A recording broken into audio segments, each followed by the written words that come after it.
Step number two, again, sounds very simple even saying this, but spend less than you earn. Whilst it sounds so basic, if you don't manage your finances, you will always overspend your money. This is a lesson that I have learned firsthand.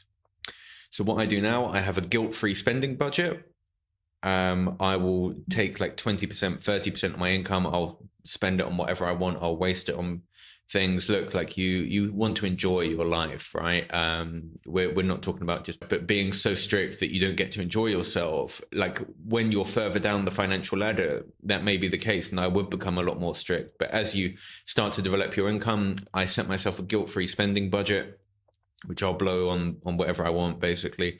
And the rest of it you invest. And the thing that I've learned is, for some of you, like 10K per month or 25K per month is going to sound like a huge amount of money. And it did for me a few years ago. That was almost my yearly salary. In fact, it was my 25K would have been my yearly salary.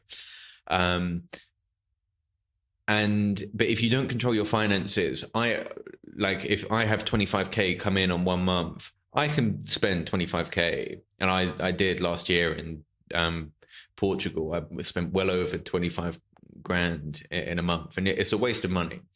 I had like some great memories, some great times with my friends. Like we had a really good laugh, but like set budgets for it. I could have had just the same amount of fun, or maybe 10% less, and saved like 80% of that budget. You know, again, we're talking about 80-20 here. So now I set budgets for everything. I actually use a Notion financial tracking system, which I've built recently, hence the inspiration to make this video, where all of my transactions are pulled in. I will actually make another video on this, and I categorize them into each different section.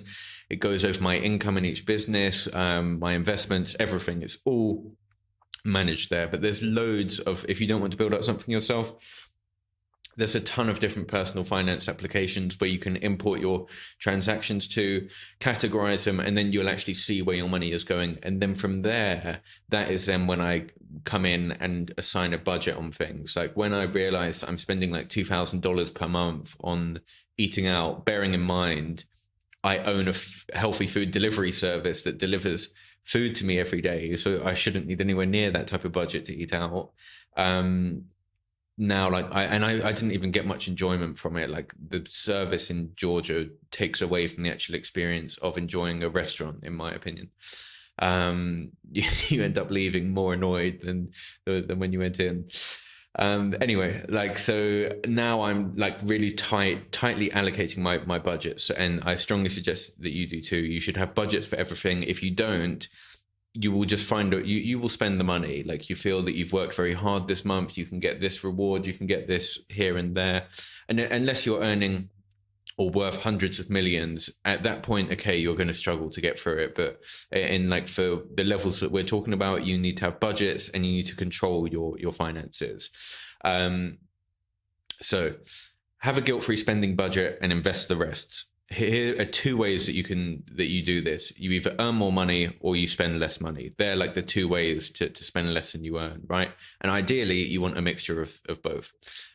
Budget your wealth and invest the rest.